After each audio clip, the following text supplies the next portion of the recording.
Post 1, September 7th, 2010. Okay, I need your help with this. This is not copypasta. This is a long read, but I feel like my safety or well-being could very well depend on this. This is video game related, specifically Majora's Mask, and this is the creepiest thing that's ever happened to me in my entire life. Having said that, I recently moved into my dorm room, starting as a sophomore in college, and a friend of mine gave me his own Nintendo 64 to play. I was stoked, to say the least. I could finally play all those old games of my youth that I haven't touched in at least a decade. His Nintendo 64 came with one yellow controller and a rather shabby copy of Super Smash Bros. While beggars can't be choosers, needless to say, it didn't take long until I became bored of beating up level 9 CPUs. That weekend, I decided to drive around a few neighborhoods, about 20 minutes or so off campus, hitting up the local garage sales, hoping to score up some good deals from ignorant parents. I ended up picking up a copy of Pokemon Stadium, GoldenEye, F-Zero, and two other controllers for $2. Satisfied, I began to drive out of the neighborhood when one last house caught my attention. I still have no idea why it did. There were no cars there, and only one table was set up with some random junk on it. Something sort of drew me there. I usually trust my gut on these things, so I got out of the car and I was greeted by an old man. His outward appearance was, for lack of a better word, displeasing. It was odd. If you asked me to tell you why I thought he was displeasing, I couldn't really pinpoint anything. There was just something about him that put me on edge. I can't explain it. All I can tell you is that if it wasn't the middle of the afternoon and there were other people within shouting distance, I would not have ever been thought of approaching this man. He flashed a crooked smile at me and asked me what I was looking for, and immediately I noticed that he must have been blind in one of his eyes. His right eye had sort of like a glazed look over. I forced myself to look into his left eye instead, trying not to offend, and asked him if he had any old video games. I was already wondering how I could politely excuse myself from this situation, when he would tell me that he had no idea what a video game was. But to my surprise, he said he had a few in an old box. He assured me that he'd be back in a jiffy, and, and turned to head back into his garage. As I watched him hobble away, I couldn't help but notice what he was selling on the table. Littered across the table were rather peculiar paintings, various artworks that looked like ink blots, that a psychiatrist might show you. Curious, I looked through them. It was obvious why no one was visiting this guy's garage sale. These weren't exactly authentically pleasing.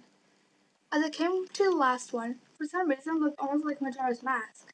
The same heart-shaped body with little spikes going outward. Initially, I just thought that since I was secretly hoping to find the game at these creepy garage sales, something was just projecting itself into the image. But given the events that happened afterwards, I'm not so sure now. I should have asked the man about it. I wish I could have asked the man about it. After staring at the Majora-shaped blob, I looked up and the old man was suddenly there, an arm's length in front of me, smiling at me. I'll admit, I jumped out of reflex, and I laughed nervously as he handed me a Nintendo 64 cartridge. It was a standard gray color, except that someone had written Majora on it in black permanent marker. I got butterflies in my stomach as I realized what a coincidence this must have been, and asked him how much he wanted for it. The old man smiled and told me that I could have it for free. It used to belong to a kid that was about my age that didn't live here anymore.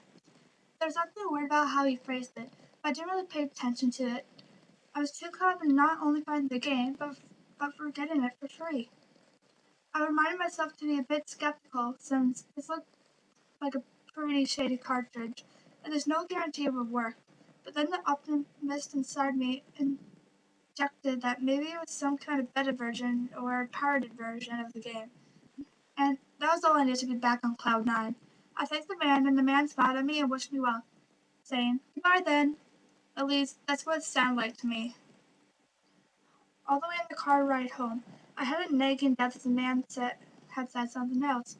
My fears were confirmed when I booted up the game. To my surprise, it worked just fine. And there is one saved file, named simply Ben. "Goodbye, Ben," he was saying. "Goodbye, Ben." I felt bad for the man. Obviously a grandparent, obviously going senile, and I, for some reason or another, reminded him of his grandson, Ben. Out of curiosity, I looked at the save file, eyeballing it. I could tell that he was pretty far in the game. He had almost all the masks and 3 out of 4 remains of the bosses. I noticed that he had used an owl statue to save the game. He was on day 3 and by the stone tower temple with hardly an hour left before the moon would crash. I remember thinking that it was a shame that he had come so close to beating the game, but he never finished it. I made a new file named Link out of tradition and started the game, ready to relive my childhood. For such a shady looking cartridge, I was impressed at how smoothly it ran. Literally just like a retail copy of the game, save for a few minor hiccups here and there, like textures being where they shouldn't be, random flashes of cutscenes at odd intervals, but nothing too bad. However, the only thing that was really uneven was that at some points the NPCs would call me Link, and at other times they would call me Ben. I figured it was just a bug, a fluke in the program, causing our files to mix up or something. It did kind of creep me out though after a while, and it was around after I had beaten the Woodfall Temple that I regretted went into the save files and deleted Ben. I had intended to reserve the file, just out of respect of the game's original owner.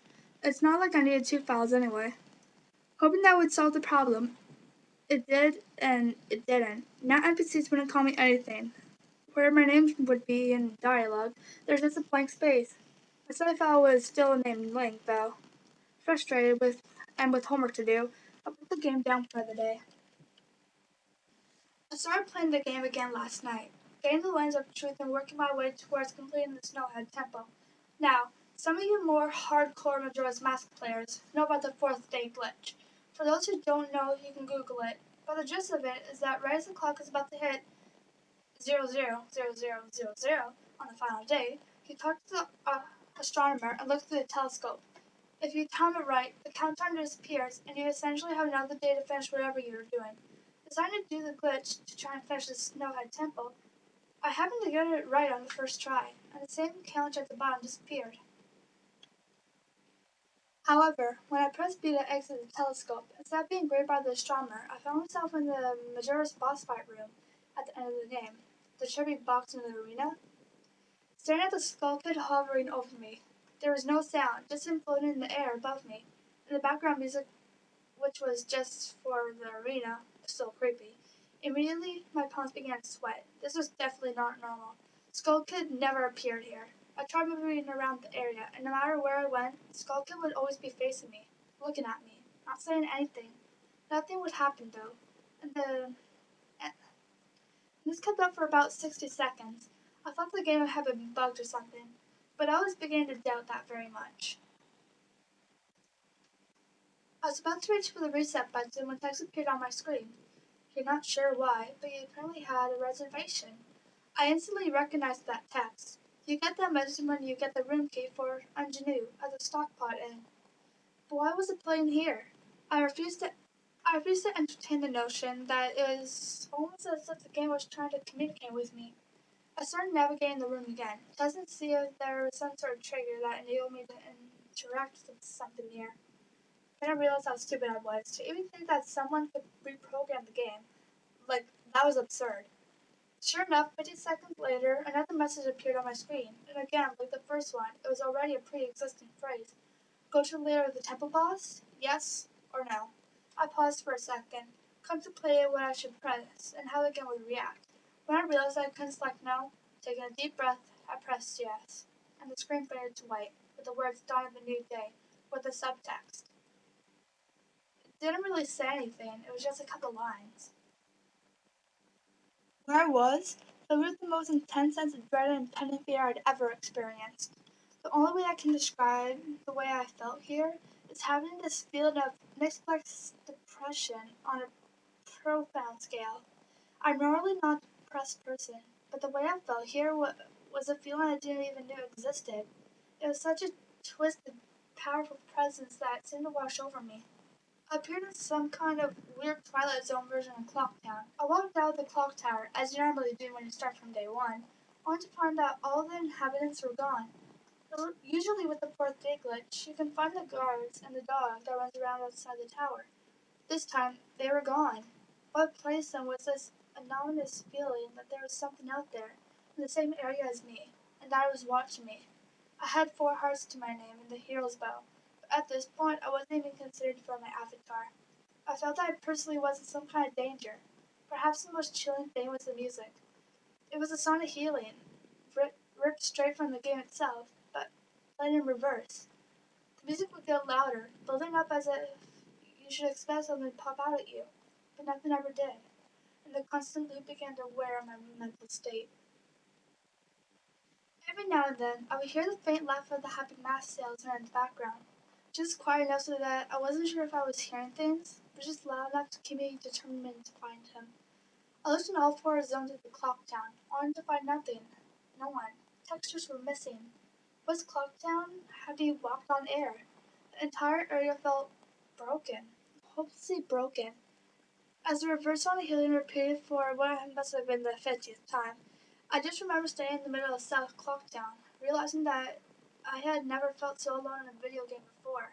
As I walked through the ghost town, I don't know whether it was the combination of the out-of-place textures and the atmosphere and the haunting melody of the once peaceful and soothing song being butchered and distorted. I was literally on the verge of tears, and I had no idea why. I hardly ever cry. Something had gripped me here, and the powerful sense of depression that had been forged and crippling. I tried leaving Clocktown, but every time I attempted to zone out, the screen would fade to black, and I would just zone into another part of Clocktown. I tried playing the ocarina, wanting to escape. I did not want to be here. But every time I played the Song of Time or Song of Sword, it would just say, your notes echo far, but nothing happens. By this point, it was obvious the game didn't want me to leave, but I had no idea why it was keeping me here. I didn't want to go inside any of the buildings. I felt that I would have been too vulnerable there to whatever I was terrified to. I don't know why, but I came up with the idea that maybe if I drowned myself at the laundry pool, I could spawn somewhere else and leave this place. As I zoned out and ran towards the pool, that's when it happened. Link grabbed his head, and the screen flashed for a brief moment with the happy mask salesman smiling at me. Not Link, me. With Skull Kid's screen playing in the background. And when the screen returned, I was staring at the Link statue and playing a song of Elegy of Emptiness. I screamed as the thing just stared back at me with a haunting facial expression. I turned around and ran out and back into the South Clock Town. And to my horror, the statue followed me into the only way I could compare this was like the weeping angels from Doctor Who. Every so often, at random intervals, the animation would play the statue appearing behind me. It was like the thing was chasing me, or I don't even want to say it, haunting me. By this point, I was on the verge of hysterics, but not even once did the thought of turning off the console occur to me. I don't know why. I was so wrapped up in it. The terror felt also real. I tried to shake the statue, but it would literally appear right behind me every single time. Link started to make weird animations I'd never seen him do once before. He would flail his arms around or spasm randomly, and the screen would cut to the happy mask salesman smiling again for a brief moment before I was face to face with that stupid statue again. I ended up running to the Sword Master's dojo and ran to the back. I don't know why, but in my panic, I just wanted some reassurance that I wasn't alone here. To my dismay, I found no one. But as I turned to leave, the statue cornered me in the cubby in the back. I tried attacking the statue with my sword, but to no avail. Confused and backed into a corner, I just stared at the statue, waiting for it to kill me. Suddenly, the screen flashed again to the happy mask salesman and Link turned to face my screen. Standing upright mirroring the statue, looking at me along with his copy, literally staring at me. Whatever was left on the fourth wall was completely shattered, while I ran out of the dojo terrified. Suddenly, the game warped me into the underground tunnel, and the reverse on the healing cleared up again. As I was given a brief moment to rest before the statue started appearing behind me again. This time, aggressively. I could only take a few steps before it was summoned behind me again. As I ran aimlessly in sheer panic, suddenly a redead screamed and the screen faded to black. A dawn of a new day. The screen faded in, and I was standing on top of the Clocktown Tower with Skull Kid hovering over me. Again. Silent. I looked up and the moon was back, looming just meters above my head. But the Skull Kid just stared at me hauntingly with that stupid mask. A new song was playing. The Stone Tower Temple theme played in reverse.